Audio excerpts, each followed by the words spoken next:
Halo semua, ketemu lagi di Castella episode 2 kali ini.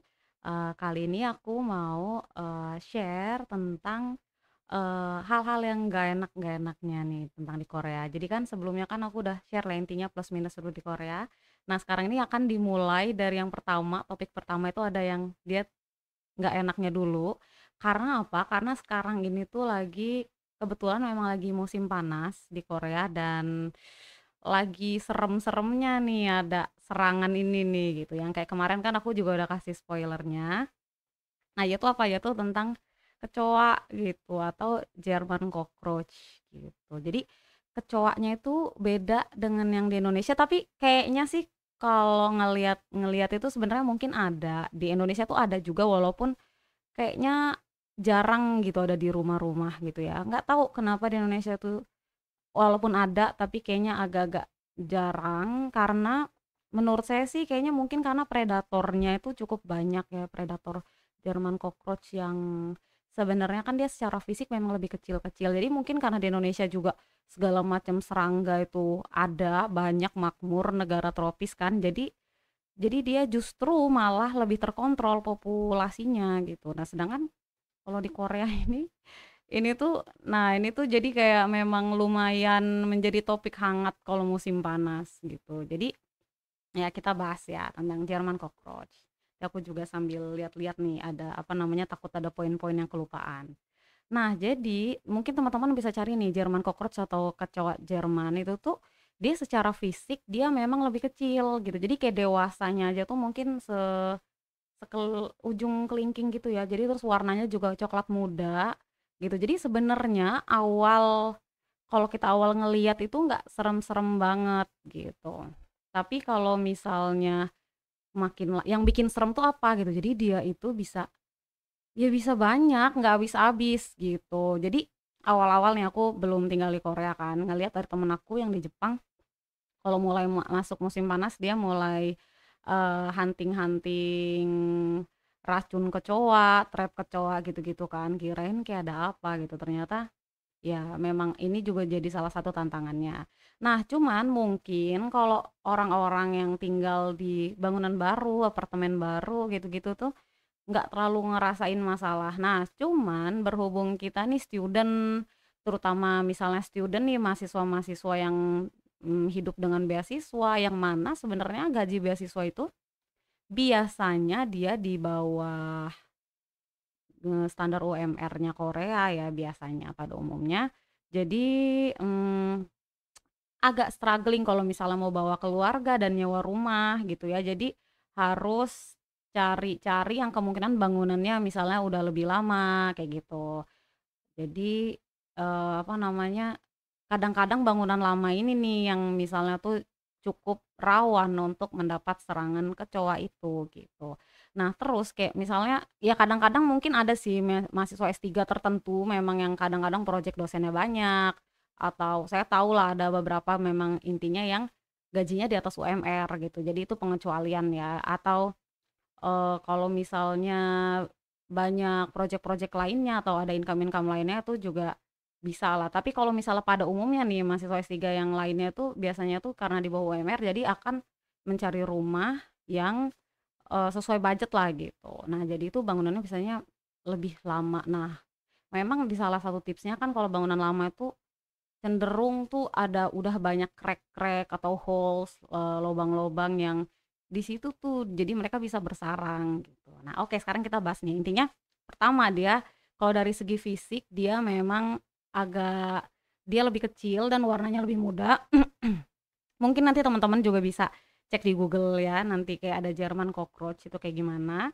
Nah, dia life cycle-nya itu dia ada dari telur, terus ada namanya kayak nimfa, apa ya itu? Ya pokoknya nymph dan berikutnya dia menjadi dewasa, fase dewasa gitu. Jadi dia sampai dewasa itu dia sekitar 100 hari. Dia 100 hari dia dari telur sampai dewasa. Nah, setelah 100 hari dia tuh bisa dewasa itu selama beberapa bulan, panjang umurnya tuh bisa 5 bulan, 7 bulan, bahkan ada yang bilang bisa sampai 1 tahun dia bisa apa namanya hidup gitu kan, lama banget kan. Dan nah itu tuh jadi itu life cycle-nya dan masa hidupnya itu juga bisa lama 1 tahun Terus tuh apalagi nih ada fakta-fakta berikutnya. Nah, dia tuh bisa mereproduksinya tuh lebih banyak, jauh lebih banyak daripada bisa 2 kali lipat dibanding jenis kecoa-kecoa lainnya. Jadi misalnya nih yang female-nya nih bertelur, dia selama hidupnya tuh dia bisa bertelur tuh 5 sampai 7 kali, dan sekali bertelur itu kan sekitar 48 ya, bisa 30 sampai 50 itu rentangnya kira-kira.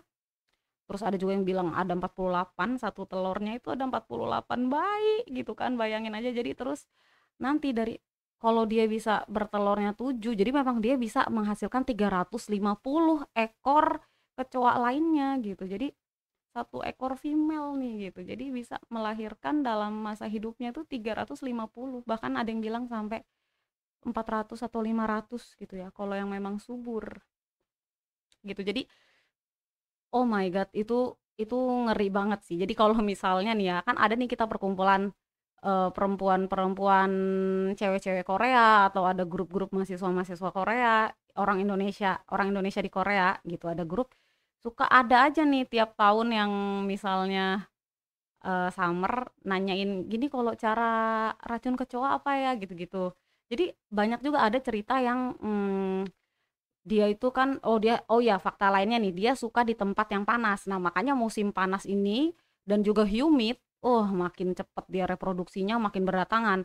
Tapi jangan salah, dia kalau misalnya kan tadi dibilang kan, masa hidupnya tuh dia bisa 1 tahun. Jadi kalau dia di rumah manusia nih, di rumah manusia yang suhunya lumayan terjaga gitu, jadi dia walaupun gak musim panas, dia tetap eksis loh, dia masih bisa tetap ada walaupun musim gugur, sampai musim dingin sekalipun dia masih tetap ada, karena dia udah berkembang biak dan nyaman di rumah itu. Maksudnya rumah kan anget ya, rumah kan nggak sedingin itu, jadi dia tetap survive gitu ya.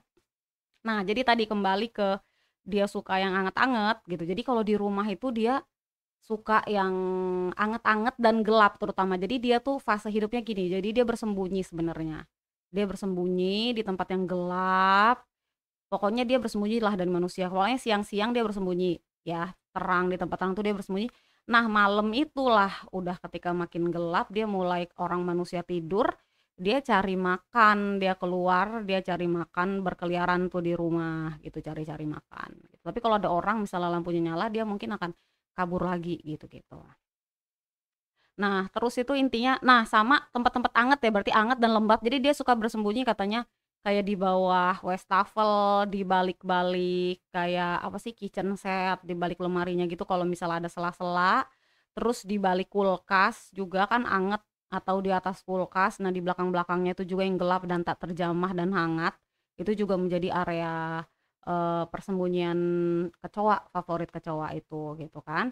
Nah, terus tuh apalagi ya, jadi ini juga nih, jadi sebenarnya bukan berarti rumahnya tuh jorok atau gimana sebenarnya, kecoa itu ada banyak, karena itu dia memang satu, dia berproduksi banyak banget, dan kedua sebenarnya dia karena suka sama makanan manusia gitu. Jadi kayak kalau selama di rumah itu ada makanan dan ada air, jadi itu akan berpotensi intinya untuk mengattract kecoa gitu ya, gitu. Jadi sebenarnya memang kalau baca-baca dari internet, bukan berarti kayak rumahnya jorok atau enggak, itu bukan sih ya. Jadi memang dia bisa mengattract gitu. Jadi kayak misalnya nih, makanya hati-hati banget nih, karena misalnya nih ya di stasiun atau di tempat-tempat tertentu tuh yang karena dia saking banyaknya tuh dia ada, dia tuh kalau misalnya kebetulan satu masuk ke rumah, ya udah gitu loh, kalau nggak ketahuan dia bisa beranak pinak di situ gitu. Kalau misalnya di rumahnya memang nggak ada racun kecoa gitu, atau misalnya apa ya, orangnya juga nggak ngeh dan dia kebetulan bisa bersembunyi di sana dan akhirnya bertelur banyak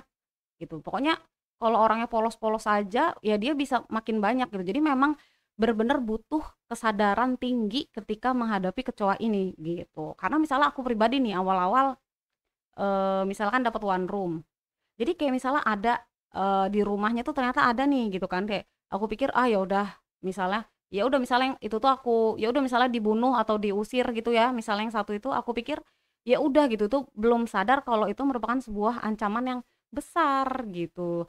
Dan juga bahkan termasuk di dormitory ya, cerita dari teman-teman, dan aku juga pernah ngeliat sendiri ketika main ke dorm temen, itu juga memang ada gitu, saking memang udah apanya ya, kayak memang udah wabah aja gitu kalau musim panas, dia tuh ada makanan dan ada air, ya udah dia tuh bisa datang dari mana aja gitu. Nah, makanya di internet itu juga ada yang bilang kan kayak hati-hati rumah itu jangan sampai ada crack atau hole di luar-luarnya yang bisa bikin kecoa tuh masuk gitu lewat lubang-lubang kayunya atau sela-sela gitu. Kalau dia masuk dari situ ya dia bisa beranak pinak di situ gitu kan.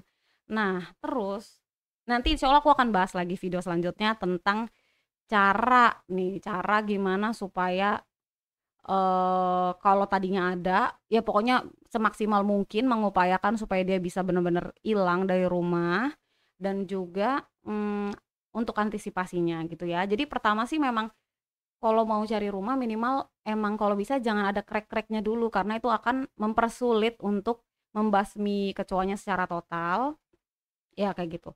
Oh ya terus ini juga, ini ya pertama itu ya jadi kayak, dari cara milih milih rumah juga harus, udah teliti dari awal pokoknya udah bener-bener awareness tingkat tinggi gitu, bener-bener kalau pengen berperang lawan kecoa itu karena nggak bisa yang kayak polos-polos doang terus ya karena dia cepet banget reproduksinya kan tadi kayak satu female cockroach ini German cockroach dia bisa menghasilkan 350 itu juga oh ya dia hatchingnya itu kayak dalam 25 hari atau apa ya. Jadi dia setelah dewasa dia bisa bisa bertelur dan nanti dalam waktu sebulan gitu kayak 48 tuh udah banyak. Bayangin kalau kecoanya aja udah ada 10, udah ada 60. Jadi kecoa tuh dia udah banyak. Nanti kalau dia makin bertelur lagi jadi dia eksponensial gitu loh jumlahnya.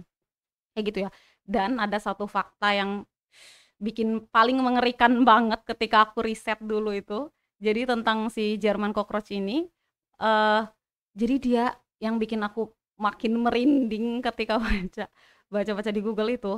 Jadi kayak bahkan si German cockroach itu dia tuh bisa bertelur dan beranak nih ya, benar-benar berhasil menetas itu tuh tanpa ada perkawinan gitu loh. Jadi maksudnya kalau misalnya tanpa ada German cockroach yang cowok aja nih, misalnya jadi kayak kalau cuma ada satu cewek, cewek dan dia subur, jadi dia bisa bertelur 48 anak sekali bertelur, terus 48-nya itu dia, nah udah sama cewek, dia akan lahir nanti kebetulan akan, bukan kebetulan, kalau memang dia cewek doang nih, tanpa adanya perkawinan, nanti lahir kecoanya itu juga cewek semua gitu, jadi anggap aja 48 cewek lagi nih ya. Nah, 48 cewek itu jadi dia bisa hamil lagi dan bertelur lagi malah makin banyak lagi, malah makin cewek semua gitu kan, malah makin ngeri gitu. Jadi kayak oh my god, jadi aku pernah nih kayak berusaha ngebasmi nih ya si kecoa ini biar bener-bener nggak ada tuh jadi kayak eh sampai ngebaca itu kayak ya ampun berarti kalau bahkan tersisa satu doang nih keselip dia bersembunyi di mana dia juga bisa aja dong gitu lahiran lagi dan bertelur lagi dan jadi bereproduksi lagi gitu, itu kan ngeri banget kan gitu. Dan oh ya, dan juga dia tuh nih terkait sama telurnya, si German cockroach itu dia tipe yang akan melindungi anaknya. Jadi dibawa terus anaknya itu telurnya itu dibawa-bawa sampai bener-bener kayak 24 jam lagi nih tinggal sehari doang dia mau menetas. Baru deh itu kayak ditaruh di tempat yang aman dan dekat dengan makanan gitu.